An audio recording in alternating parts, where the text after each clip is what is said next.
Good morning, students. Class 7. We will start the chapter History, the same chapter what we have discussed yesterday. Okay. Now let's revise the topic what we have discussed once again. Historians and their sources. Now, historians, to whom we will call historians. Historians हम किसे कहेंगे? Historians कौन है यहाँ? Historians जो है हमारा sources किसे कहेंगे हम यहाँ पर? तो यहाँ मान लो आप कि जो भी हिस्ट्री के बारे में स्टडी करते हैं, जो हिस्ट्री के बारे में हमें बताते हैं, उसे हम हिस्टोरियंस कहते हैं। और सोर्सेस, वो जो स्टडी करे वो किस चीज़ों को लेकर स्टडी करे, पता कैसे चलेगा उनको? तो जैसे आर्कियोलॉजिस्ट जो ज़मीन खोद के पत्थरों से, ज़मीन के नीचे से जो भी उनको मिलती है उनको आर्कियोलॉजिस्ट कहते हैं। इंस्क्रिप्शंस मतलब हो जाता है कि हार्ड रॉक्स के ऊपर कुछ भी लिखा गया, जो राजाओं ने उनके बारे में लिखा, जब भी कोई युद्ध हुई उनके बारे में उन्होंने इंस्क्राइब कर दिया उनके ऊपर। तो इस तरह से वो जो चीज़ें मिली हमें ज़मीन के अंदर से, उस तरह से स्टूडेंट्स ने उसके ऊपर स्टडीज़ करके इस तरह से सोर्सेस मिला, कॉइन्स मिले, इवन लिटरेचर्स मिले, कुछ बुक्स मिली लिखे हुए, इन सब चीज़ों से हमें वो उन्होंने हमारे अपने पास्ट के बारे में उन्होंने बताया। इस तरह से ये चीज़ें उनको हम सोर्स के स्टूडेंट्स इसे यूज़ करते हैं as a source. For example यहाँ पे देख लो, गुप्ता पीरियड के अंदर भी हर्षवर्धना के बारे में हमें बताया गया था, जहाँ पे Harshavardhana that they find about the coins, inscriptions जो भी इनको मिली, मूर्ति मिली, पत्थरों में लिखी हुई उनके बारे में लिखी गई। तो इस तरह से ये चीज़ें हैं जिसके थ्रू स्टूडेंट्स ने ये सब सोर्सेस कलेक्ट किया। इस बुक्स के अंदर हम लोग पढ़ेंगे अबाउट मोस्टली जो भी है कि 700 से 1750 ईयर्स जो भी चीज़ें हुई यहाँ, इसमें हम वो चीज़ डिस्कस करेंगे। Now you will notice some continuity in the sources. जो जी कंटिन्यूटी है मतलब यहाँ पर कि वो चीज़ें वो कंटिन्यू लगातार यूज़ करते जा रहे हैं, हिस्टोरियंस यूज़ करते जा रहे हैं अपने स्टडीज़ के अंदर। जैसे लिंक, एक के साथ दूसरा, दूसरे के साथ तीसरा तक जी ज्वाइन करते हैं, इसको बोलते क्रॉनिक्स। यहाँ पे वो ज्वाइन करेंगे तभी जाके एक अच्छा खासा पिक्चर, एक अच्छा खासा स्टोरी या फिर एक उसके बारे में पता चलता है हमें। They still relay on coin. जैसे यहाँ पे मैंने कहा था कि सोर्सेज, तो यहाँ पे देखो बता दिया है सोर्सेज में क्या क्या बताया है यहाँ पर कि कॉइन्स है, इंस्क्रिप्शंस है, आर्किटेक्चर्स है, टेक्सचुअल्स रिकॉर्ड्स है। तो ये चीज़ें हैं जहाँ पे हमें, जिसके कारण हिस्टोरियंस जो है इस चीज़ों को स्टडी करके इनके बारे में हमें बताया। But there is also considerable discontinuities भी आ गई कहीं ना कहीं। क्यों ऐसा हुआ? क्योंकि the numbers and varieties of text record, जो हमें टेक्सचुअल रिकॉर्ड मिली, जो लिखी हुई मिली, increase dramatically during this period. यहाँ पे बहुत लोगों ने जो बुक्स लिखी, जो टेक्स्ट बुक्स लिखी थी अच्छी खासी, लेकिन दे slowly displace other types of available informations. Through this period, paper gradually becomes cheaper and more. तो यहाँ पर जब बुक्स टेक्स्ट बुक्स अवेलेबल हो गए थे, तो उसके लिए जो रिच पीपल्स थे, जो अफोर्ड कर सकते थे, उन्होंने इस तरह से उन्होंने लिखना शुरुआत किया उनके बारे में कि क्या है नहीं है। साथ साथ जब वहाँ पे उन्होंने ये सब चीज़ें लिखना शुरू किया तो रिकॉर्ड भी होना शुरू हो गया सब चीज़ों के लिए, जिसके कारण हमें लिटरेचर्स जो है, जो भी ये लिखी हुई इंस्क्रिप्शंस और जो भी बुक्स मिली उनके कारण मिली। आगे बढ़ते हैं, थोड़ा सा यहाँ पे देख लेते हैं क्या लिखा गया है। द वैल्यू ऑफ पेपर्स, यहाँ पे क्या कि in the middle of the 13th century scholar wanted to copy a book but he did not have enough paper, so he washed the writing of a manuscript he did not want, dried the paper and use it. तो सोच लो, जब 13th centuries में books copies जो थी जिसमें वो लिख सकते थे, लिखना चाहते थे, उनके पास ज़्यादा नहीं था, तो उन्होंने क्या हुआ, जो इंस्क्रिप्शन लिखा था, इंस्क्रिप्शंस किसे बोलते हैं? इंस्क्रिप्शंस ये है जहाँ पर जो चीज़ें हम हाथों से लिखते हैं उसे हम इंस्क्रिप्शंस कहते हैं। ठीक है, तो इसी तरह से पहले क्या था, इंस्क्रिप्शन जो थे वो मोस्टली किसे लिखना आता था? जो पढ़े लिखे होते थे, एजुकेटेड होते थे। तो इसी तरह से उसको वो लोग को हायर किया जाता था, जिसको हम स्क्राइब के नाम से, स्क्राइब्स के थ्रू यूज़ करते थे, और स्क्राइबर्स जो है ये लिखते थे। तब उनके पास जब पेपर नहीं है तो उन्होंने क्या किया, उसको धो दिया, धो के उसको वापस सुखाया और वापस लिखना शुरू किया। अर्ली एंशियंट टाइम में जो पेपर थे, मेनली देखा जाए तो वो पेपर होता था किसे? वो पेपर होता था एनिमल्स के स्किन से या फिर बार्क, ट्रीज़ के जो बार्क होते उसको यूज़ किया जाता था। ठीक है, चलो आगे बढ़ते हैं। अब यहाँ पे जैसे क्या है, वाइडली अवेलेबल, तो ये सब बुक्स जो थी उन्होंने स्टोर किया। अब जो किंग थे जिस तरह से उनके बारे में भी लिखा गया था, तो वो सब चीज़ें प्रिस्क्राइब जो किया लिखा गया था, वो सब चीज़ें उनको अच्छे से बचा के रखना था, बहुत ज़रूरी था। तो इसी तरह से people use to write holy text also, holy text भी लिखा गया, क्रॉनिक्स ऑफ रूलर्स। नाउ अभी जैसे मैंने कहा था कि क्रॉनिक्स क्या होता है कि किसी राजा के बारे में लिख रहे हैं कि उसका जन्म कब हुआ, फिर वो राजा कब बना, फिर when he get married, when he had the child, how many battle he has been fought, so all this together link, जो उसके बारे में कंटिन्यूटी आती है स्टेप बाय स्टेप, इसको बोलते हैं क्रॉनिक्स, और उसके बारे में लिखा जाता है उसको। तो इसी तरह से राजा के बारे में जो भी लिखा गया था, लेटर्स है, टीचिंग ऑफ सन, इस तरह से पिटिशंस, जुडिशियल रिकॉर्ड्स, ये सभी चीज़ें जो है, ये सब चीज़ें इंपॉर्टेंट चीज़ें जो थी, ये सब उन्होंने स्टोर करके रखा। और जिसके कारण अब इसको कहाँ रखेंगे स्टोर करके, जैसे जो मर्चेंट्स थे, जो व्यापार करते थे, इन्होंने भी जब इन्होंने कलेक्ट किया, जब इनके पास, क्योंकि इनके पास पैसे थे, अफोर्ड कर सकते हैं मैन्युस्क्रिप्ट स्क्राइबर्स को, तो इसी तरह से उनके बारे में वो लिखते थे, क्योंकि बिजनेसमैन भी कितना सारा याद रखेंगे मैनुअली। तो इस तरह से उन्होंने अब ये सब चीज़ों को स्टोर कहाँ पे करेंगे, manuscript way collected by wealthy people, जैसे यहाँ पे मैंने बताया कि पैसे वाले जो होते थे वही लोग इनको कलेक्ट करके उनको यूज़ करते थे। तो कौन कौन था, वेल्दी पीपल हो गया, रूलर्स हो गए, मोनास्ट्रीज हो गए ना, यहाँ पे मोनास्ट्रीज एंड रूलर्स है, तो वेल्दी पीपल तो पैसे वाले हो गए, रूलर्स किंग हो गए, मोनास्ट्रीज जो हो गए जैसे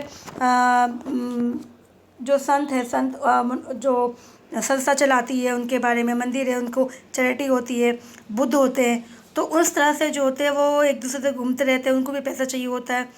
तो इस तरह से उनके बारे में अगर कोई जानना चाहे तो स्तंभ होती है। इस तरह से ये चीज़ें जो लोग हैं, ये लोगों ने भी उनके बारे में कलेक्ट किया, इंफॉर्मेशंस बनाया, ताकि आगे जाके जो लोग आएंगे इनके बारे में पता चले कि क्या इन्होंने किस तरह से रिलीजियस को आगे बढ़ाया, क्या क्या काम किया, प्रीच क्या किया, लोगों को क्या ज्ञान दिया। इस तरह से इन सब चीज़ों को स्टोर करके रखा गया। और ये कहाँ स्टोर किया गया, जहाँ पे स्टोर करते, जैसे आज हम लाइब्रेरी जाते, बुक्स हमें मिल जाती है, इस तरह से इन्होंने भी एक लाइब्रेरी जैसा बनाया। और आर्चीव, जिसको कहा जाता है आर्चीव, जहाँ में दे डॉक्यूमेंट्स, जितने सारे इंपॉर्टेंट डॉक्यूमेंट्स स्टोर करके रख सकते हैं, उसे हम आर्चीव्स कहते हैं। So this manuscript and documents provided lot of details information to historians. तो इसी तरह से हिस्टोरियंस को, अगर ये लोगों ने सोच लो कि जो उस समय जो मैन्युस्क्रिप्ट वाले थे, स्क्राइबर्स जो थे, अगर इन्होंने बुक्स नहीं लिखी होती, लिटरेचर्स नहीं लिखा होता, तो ये जो है सोर्सेस हमारे हिस्टोरियंस को नहीं मिल पाता, तो उनके लिए बहुत डिफ़िकल्टीज हो जाती। तो इस तरह से ही एक हमारे लिए हिस्टोरियंस वालों के लिए बहुत ही इम्पॉर्टेंट डॉक्यूमेंट्स प्रोवाइड किया गया, ताकि वो हमें पास्ट के बारे में बता सके। Now there was no printing press in those days, so scribes was, जैसे मैंने अभी बताया था कि वहाँ पे लोग हाथों से लिखते थे, और जो लिखते थे उसको क्या कहा जाता था, मैन्युस्क्रिप्ट, हाथों से लिखते थे। लेकिन जो लिखते थे उसे क्या बोलते थे, स्क्राइब्स। तो ये जो लोग लिखते थे उसको स्क्राइब कहते थे। सो स्क्राइब्स जो थे वो कॉपी करते थे मैन्युस्क्रिप्ट को by hand. If you have an ever copied a friend copy, means अगर आपने अपने दोस्तों के बुक्स को, नोटबुक्स तो आप मांगते ही हो, कॉपी कर ले तो ईजिली, बहुत ईजी होता है, इतना डिफ़िकल्टीज नहीं होती है। But sometimes you can not read your friends hand writings.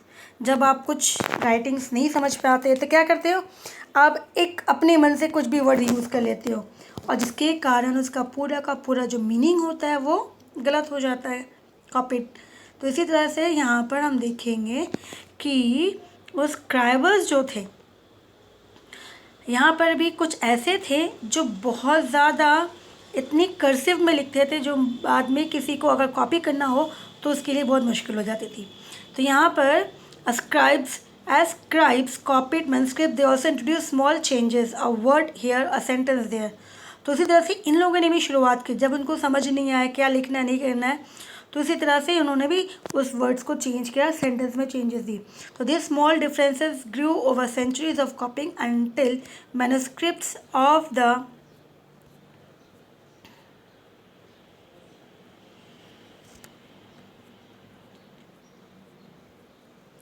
same text become subsequently different from one another. तो इसी तरह से जब वो कॉपी करते गए, कॉपी एक से दूसरे, दूसरे से तीसरे, तीसरे से चौथे, तो इस तरह से सोचो जो मेन बुक था, जो मेन कॉपी थी, उससे जब कॉपी करते करते कितनी 10th कॉपी हो गई कितनी, तो उसकी मीनिंग जो है डिफरेंटली चेंज होती गई। और ये एक बहुत बड़ा सीरियस प्रॉब्लम बन गया। क्यों बन गया? क्योंकि जो मेन मीनिंग थी, जिस बुक्स ने जिसने लिखा था, जो भी, उसकी मीनिंग कुछ और थी, और यहाँ पे कॉपी करते करते उसकी मीनिंग्स चेंज हो गई। तो इसी तरह से ओरिजिनल जो मैन्युस्क्रिप्ट थी उसको ढूंढ पाना वो बहुत ही बड़ा मुश्किल था।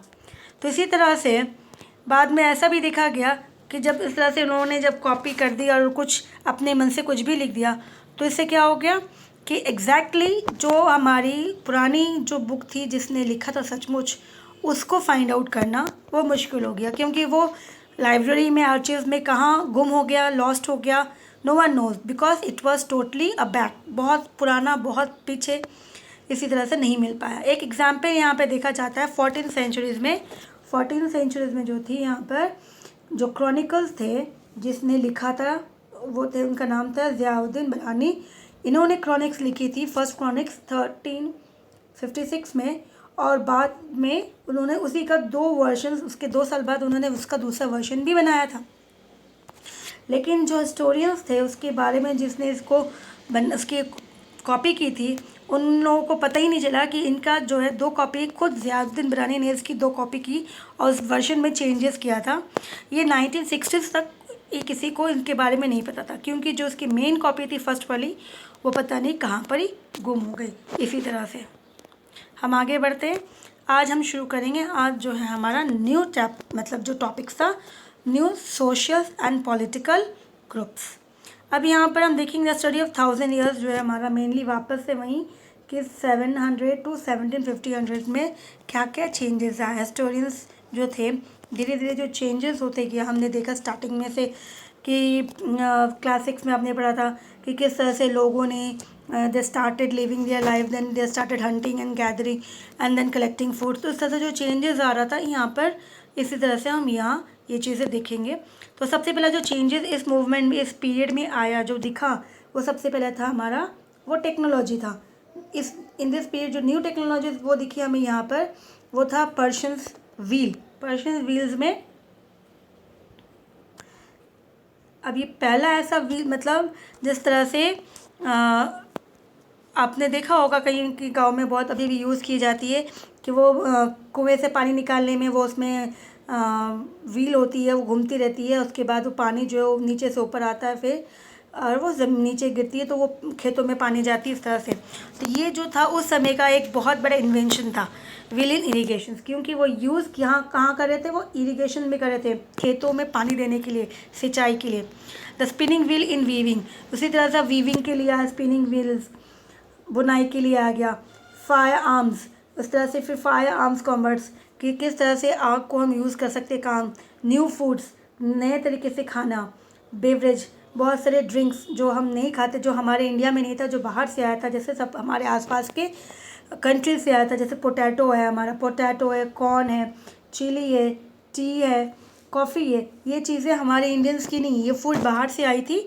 जब फॉरेनर्स इंडिया में आए थे, जब वो घूमने के लिए या फिर travelling due to religious purpose के लिए हो, या फिर एक्सप्लोर करने के लिए आए थे, तब वो साथ अपनी ये नॉलेज हमसे शेयर की थी।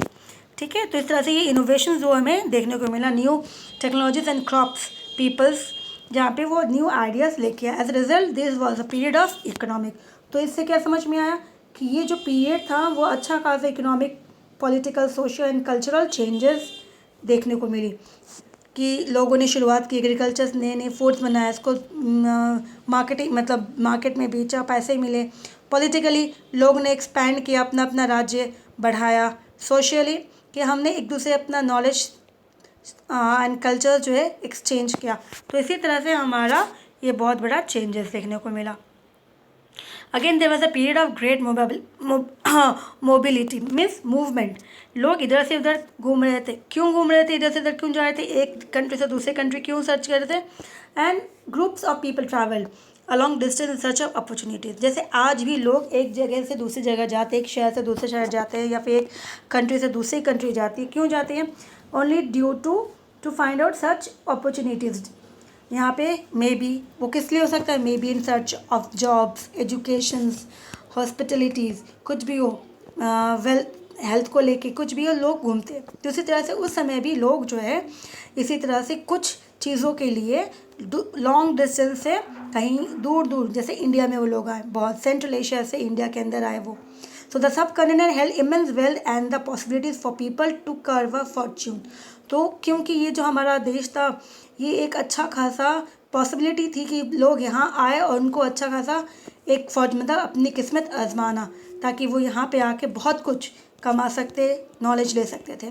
क्योंकि India was on that time really wealth, not only in economically but socially, culturally and educationally, क्योंकि वो बहुत ज़्यादा वेल्दी था। One group of people who become important in this period वे आर द राजपूत। तो उसी तरह से देखा जाए उस समय जो एक ग्रुप थी जो बहुत ज़्यादा इम्पॉर्टेंस हो गई, वो था राजपूत, जिसे कहा जाता है अ नेम डिराइव फ्रॉम राजपुत्र। तो ये नाम जो है मोस्टली राजपुत्र, मतलब the son of a ruler, ये उनको दिया गया था नाम Rajput, the son of the ruler.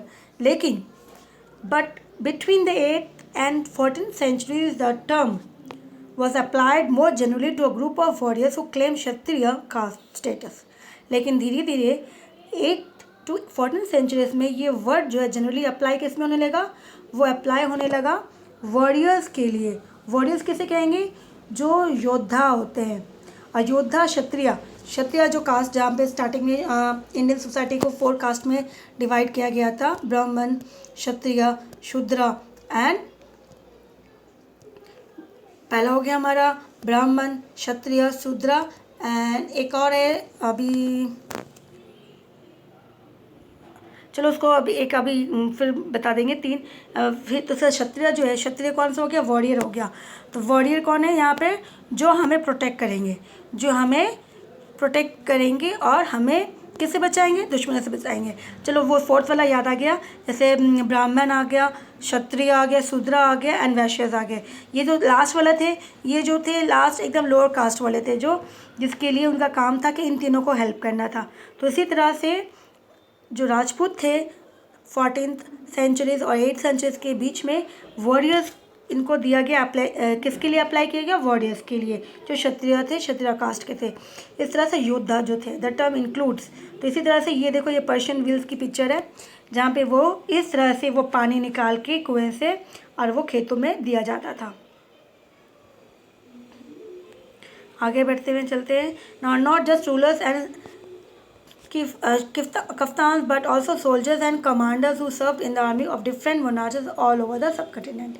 तो इसी तरह से वो लोग रूलर्स ही नहीं बल्कि कफ्तान होते, सोल्जर्स के हेड, मुखिया, उस तरह से कमांडर्स जो आर्मीज़ को कमांड करते थे, और मोनार्चेस और डिफरेंट मोनार्च मीन्स राजा, जो राजाओं को, अब योद्धा किसे चाहिए होता है, राजा को चाहिए होता है, ताकि वो अपनी प्रजा को, अपने राज्य को बचा सके। इसी तरह से राजपूत जो थे इस तरह से स्टार्टेड सर्विंग द कंट्री, और वो अपने देश को सर्व करने शुरू कर चुके। ना क्लेवरी कोड ऑफ कंडक्ट, जहाँ पे extreme valuables and great sense of loyalty, जिस तरह से अलग अलग पोस्ट होती है उनको कंडक्ट, ताकि उनकी अच्छी क्वालिटीज़ के थ्रू। तो राजपूत जो थे सचमुच ये एक अच्छी, जहाँ पे बोल सकते हैं कि वो योद्धा सचमुच बहुत अच्छे योद्धा थे, जो देश के लिए देशभक्त और अपनी मातृभूमि के लिए कुछ भी कर सकते थे। तो इसी तरह से इसको ये राज नाम दिया गया था इन लोगों को, by the poet and the birds. Birds किसे बोलते हैं, जो लोग किसी के बारे में अप्रिशिएट करते हैं, जो किसी के बारे में अप्रिशिएट करते, गाना गाते हैं, गाना गा के उसके बारे में सुनाते हैं, उस लोगों को कहा जाता है। Other groups of people such as, उस समय और कौन से ग्रुप्स हमारे यहाँ पे देखने मिले, मराठा थे, सिख थे, जाट थे, ओहम थे, खयास था, the caste of tribes and secretaries. तो इसी तरह से ये सारे अलग अलग कास्ट जो है हमें सामने उस समय देखने को मिला। एंड ऑल्सो यूज अपॉर्चुनिटीज, ये लोग ने भी अपनी अपनी अपॉर्चुनिटीज़ को जिस तरह से जिसको जैसा मौका मिला और पॉलिटिकली इम्पॉर्टेंस, पॉलिटिकली पावरफुल होने लगे। Now throughout this period there was a gradual clearing of forest। यहाँ पे देखा गया इस पीरियड के अंदर एक चीज़ और देखी गई कि इन लोगों ने ग्रेजुअली फॉरेस्ट को कट करना शुरू किया। क्यों? क्योंकि उनको क्या चाहिए था, एग्रीकल्चर क्योंकि उनको खाना चाहिए और खाना मिलेगा कहाँ पे, ज़मीन में लगाने के लिए। तो इसी तरह से शुरुआत होगी, जंगलों को काट के उसको ज़मीन बनाना है और एग्रीकल्चर के लिए यूज़ किया जाए।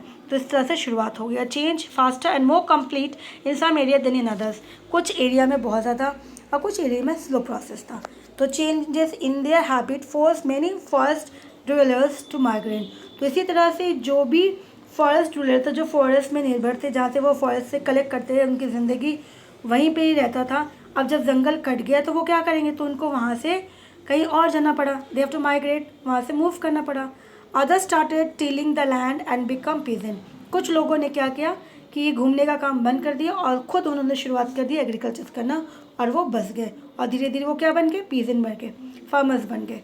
This new peasant groups gradually become to be influenced by regional market, kaftan, priests and monasteries and temples. They become part of large complex cities, societies and we are required to pay taxes.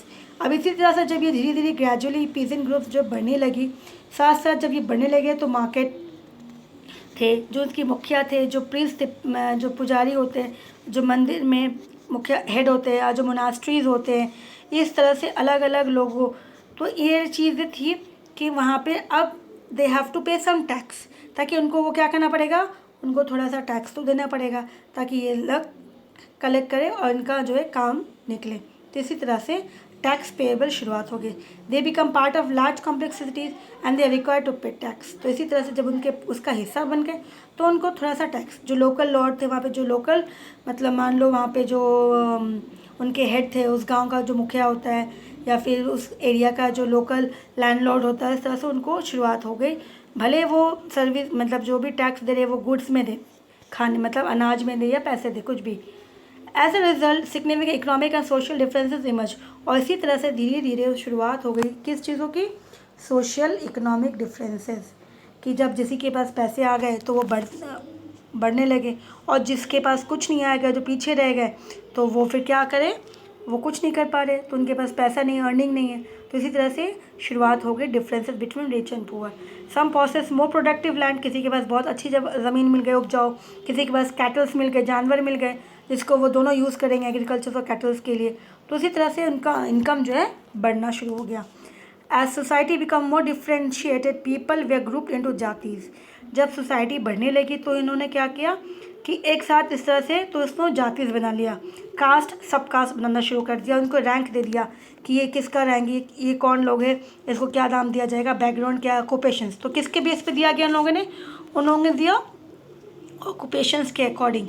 इस तरह से occupations में वो क्या काम करता है, permanent rank क्या है इसका, according to the power influence sources, तरह से जातीज़ बनाई गई। तो स्टेटस ऑफ द जातीज़ could be vary from area, but ये चीज़ें थी कि ये हर जगह अलग अलग अकॉर्डिंग अपनी अपनी अकॉर्डिंग के थ्रू, मतलब हर एरिया में किसी के अंदर ऑक्यूपेशंस के अंदर है, किसी के अंदर रिसोर्सेज के कारण उनको जातीज़ में डिवाइड किया गया, पावर के थ्रू जाति को डिवाइड किया। इस तरह से उन्होंने शुरुआत कर दी। जाति frame their own rules and regulations to manage the conduct of the members. और इसी तरह से जाति जो थे अपने अपने खुद अब उस जाति के रूल्स एंड रेगुलेशन उन्होंने बनाया, मेंबर्स डिसाइड करें कि क्या होना चाहिए उनके अंदर, किस तरह से कौन एल्डरली रहेगा, कौन पंचायत का हेड होगा, उनके प्रॉब्लम्स कौन सॉर्ट आउट करेंगे। इस तरह से शुरुआत हो गई। तो हम आज के लिए यहाँ तक डिस्कस करते हैं, कल हम वापस शुरू करेंगे इसके आगे वाला टॉपिक। तो आप इसको जो है आराम से पढ़ें, समझ में आए, बार बार देखें, ठीक है। Thank you.